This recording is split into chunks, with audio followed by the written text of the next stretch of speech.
Hey guys, in this video we're going to go over how to fix OANDA broker not working. So I'm currently logged in, alright?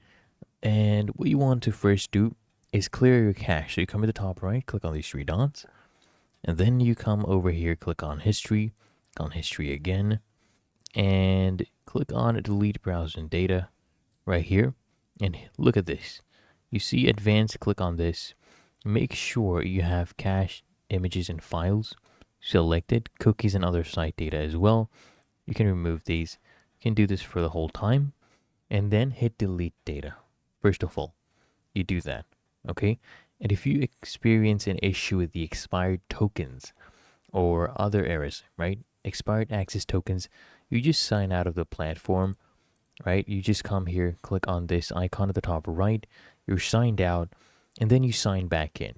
And make sure when you come to the top right, you click on these three dots, it doesn't show that you have to go ahead and update your browser, because sometimes when you are on outdated browsers or unsupported browsers, you get that issue.